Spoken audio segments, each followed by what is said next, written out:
Library में सोए? रात को लाइब्रेरी हॉस्टल में उसकी क्लास शुरू हो गई है और वो बच्चा उसको हॉस्टल मिला नहीं, जम्मू कश्मीर से आया था, लाइब्रेरी में सोया रात को। इससे आंसर सर तो हमारा ज्ञापन लेने भी नहीं आए हैं और आज तक भी कभी नहीं आए हैं। ये तो पहली बार की बात नहीं है, इससे पहले हमने बहुत बार ज्ञापन दे चुके हैं, आज तक कभी आए नहीं, कभी नहीं। पर प्रशासन इधर कुछ कर ही नहीं रहा है, मतलब अभी सी हमारी बात ही नहीं सुन रहे हैं यहाँ पे। तो हम उनसे कहेंगे, हमारी विनम्र नमन है कि उनकी हमारी यहाँ पे बात सुनी जाए, हमारी डिमांडों को पूरा किया जाए।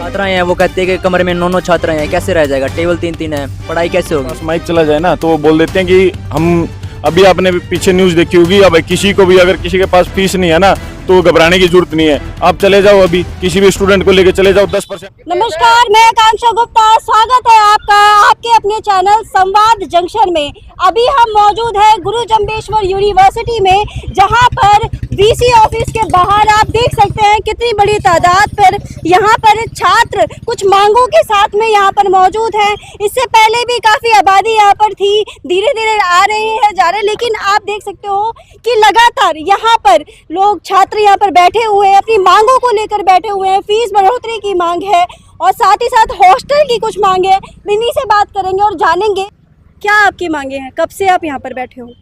सबसे पहले तो आप सभी पत्रकार बंधुओं का बहुत बहुत धन्यवाद जो हमारी आवाज़ उठा रहे हो। और आज हमारे धरने का तीसरा दिन है जी। और सबसे मुख्य मांग, हमारी पहली मांग जो हमारी फ़ीस की है, जो लगातार 3-4 सालों से गुरु जम्बेश्वर यूनिवर्सिटी में बेतहाशा फीस बढ़ाई जा रही है। और दूसरी मांग हमारी हॉस्टल की है, जो गर्ल्स हॉस्टल है और बॉयज़ हॉस्टल है, उसमें इन्होंने ये बोल दिया कि 14 तारीख को क्लासेस शुरू है, लेकिन 14 तारीख से क्लासेस तो शुरू कर दी, लेकिन हॉस्टल तो नहीं दिया ना इन्होंने। अब लड़के जैसे बीटेक के लड़के हैं, लड़कियां हैं, उनकी काउंसलिंग चल रही है अब तक भी। अच्छा, ठीक ठीक है, क्लासेज उनकी स्टार्ट हो चुकी हैं 14 तारीख से, हॉस्टल नहीं मिल रही उनको। आप ये यूनिवर्सिटी तो वाले तो ये कह रहे हैं कि यहाँ पर आया हुआ हर छात्र सबको यहाँ पर हॉस्टल दिया जाए। ये बिल्कुल नहीं दिया जा रहा है जी। वो एक ये बात है कि उनके पास माइक चला जाए ना तो वो बोल देते हैं कि हम अभी आपने पीछे न्यूज़ देखी होगी, अब किसी को भी अगर किसी के पास फीस नहीं है ना तो घबराने की जरूरत नहीं है, आप चले जाओ, अभी किसी भी स्टूडेंट को लेके चले जाओ, 10% घटा देंगे। 10% में कितना होता है?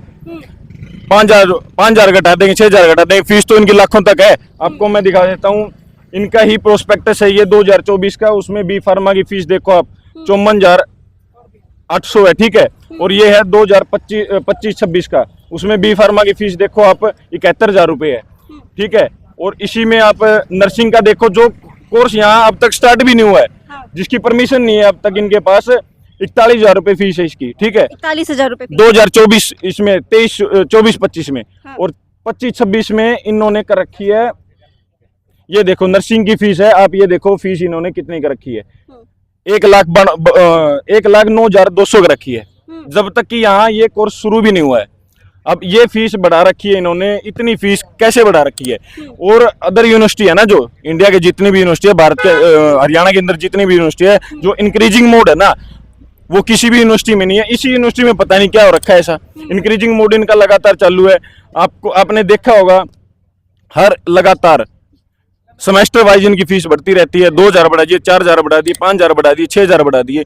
ये कोई वो थोड़ी है कि स्टॉक मार्केट थोड़ी है, एकदम बढ़ाते जा रहे हो आप, लगातार फीस बढ़ाई जा रही है। और हमारी यही मांग है कि जब तक हमारी जो मांगे हैं फीस की है और हॉस्टल की है, जब तक पूरी नहीं होती, हमारा ये धरना ऐसे ही चलता रहेगा। और आगे भी अगर हमें कुछ भी करना पड़े, सड़कों पर उतरना पड़े, तो वो भी उतरेंगे। हमारी मांगे हैं जो मनवा के रहेंगे। युवा देश के विकास में महत्वपूर्ण भूमिका निभाते हैं। युवा जितने सक्षम होंगे उतना ज़्यादा ही देश सक्षम होगा। लेकिन आपने कुछ समय पहले देखा होगा, एचई यूनिवर्सिटी में भी छात्र कुछ इसी तरीके से काफ़ी दिनों तक बैठे रहे अपनी मांगों के साथ। उनकी भी जो मांगे थी कुछ इसी कदर थी। अभी हम यहाँ पर जीजे यूनिवर्सिटी में मौजूद है, यहाँ पर भी आप देख सकते हो कि इतनी बड़ी संख्या में यहाँ पर छात्र मौजूद हैं।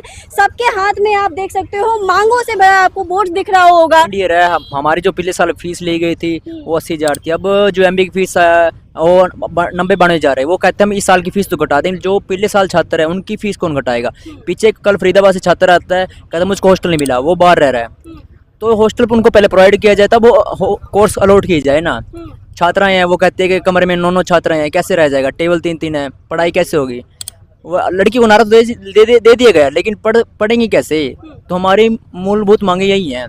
तो पहले आप कोर्स शुरू करें, बाद में हॉस्टल आएगा तो कैसे काम चलेगा। और हमारी यह फीस की दिक्कत आ रही है। कितनी फीस है आपकी? मेरी इस सेमेस्टर की मेरी 37,000 कुछ फीस दी है मैंने। 37,000 इस सेमेस्टर की आपने दी है। अच्छा, क्या लगता है कि कितने ज़्यादा, पहले बात ये बताइए, कितने छात्र अभी आपके साथ खड़े हैं? हमारे साथ बच्चे तो मतलब बहुत सारे क्लास के भी है, सभी डिपार्टमेंट के सारे बच्चे हमारे साथ है, पर प्रशासन इधर कुछ कर ही नहीं रहा है। मतलब वीसी हमारी बात ही नहीं सुन रहे हैं यहाँ पे। तो हम उनसे कहेंगे, हमारी विनम्र नमन है कि उनकी हमारी यहाँ पे बात सुनी जाए और हमारी डिमांडों को पूरा किया जाए। आप देख सकते हो यहाँ बोर्ड पे भी लिखा है, छात्रों को शिक्षा दो, शोषण नहीं।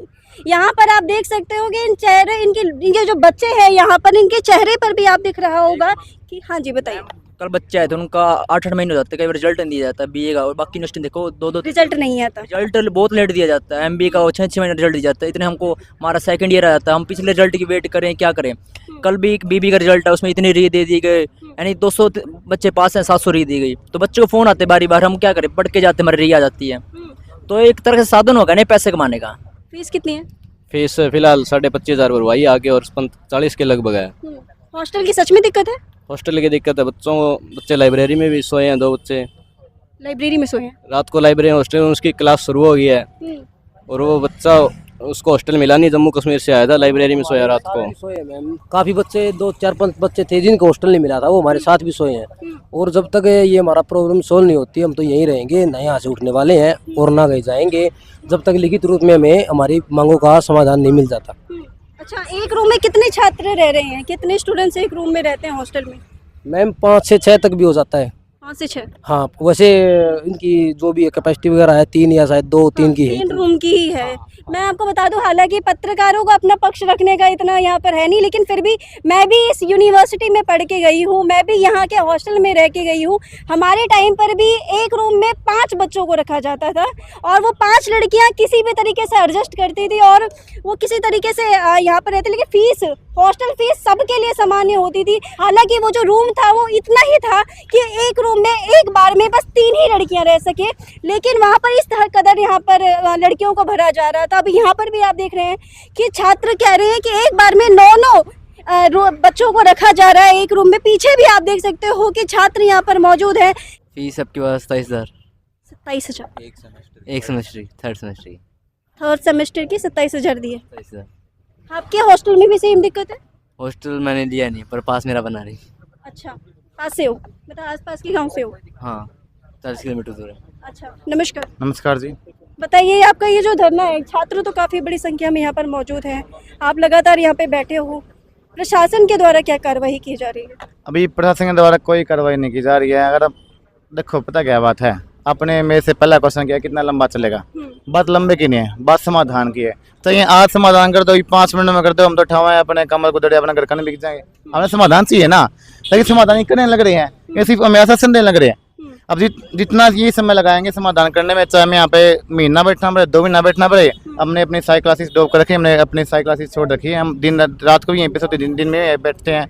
हमारा एक पाक मकसद है कि भाई हमें समाधान चाहिए। जब तक हमारा समाधान नहीं होता तब तक हमारा धरना कंटिन्यू चलता रहेगा। तो हमें इसके लिए मैं किसी हद तक जाना पड़े। क्या एक बार भी वाइस चांसलर यहाँ पर आए? नहीं, एक बार भी नहीं आया। वाइस चांसलर सर तो हमारा ज्ञापन लेने भी नहीं आए हैं, और आज तक भी कभी नहीं आए हैं। ये तो पहली बार की बात नहीं है, इससे पहले हमने बहुत बार ज्ञापन दे चुके हैं, आज तक कभी आए नहीं, कभी नहीं आए। पता नहीं वो क्या समझते हैं, या तो उनको लगता नहीं कि भी हम उनके बच्चे हैं, या फिर अपने आप को पता नहीं क्या उनके माइंड में क्या फिल्म फिट हो रखी है। आप एक खुद सोचो, एक इंस्टीट्यूट के अंदर जो स्टूडेंट रह रहे हैं, स्टूडेंट वाइस चांसलर के पास जाते हैं अपनी समस्याएं लेके, तो मिलना तो कम से मिलना चाहिए ना, वो तो मिलते तक नहीं है, तो समाधान कहाँ करेंगे। इसलिए हमने मजबूर होकर हमारा यहाँ पे हमने अनिश्चितकालीन धरना स्टार्ट किया है, और जब तक चलता रहेगा तब तक हमारा समाधान नहीं होता है। तो भाई ये सब अब तो ये सीधे सीधे ठान लिया गया है कि ये धरना तब तक चलेगा जब तक इनकी मांगे मान नहीं ली जाती हैं। ये बच्चे यहाँ पर तब तक मौजूद रहेंगे। आपको बता दें कि यहाँ पर ये सिर्फ लड़के ही नहीं, लड़कियाँ भी यहाँ पर मौजूद थी कुछ समय पहले और अभी भी आती रहेंगी। हम आपको लगातार अपडेट देते रहेंगे। आपकी इस विषय पर क्या राय है कमेंट बॉक्स में ज़रूर बताएं। आज के लिए इतना ही। मैं आकांक्षा गुप्ता, मिलते हैं अगले कार्यक्रम में। नमस्कार।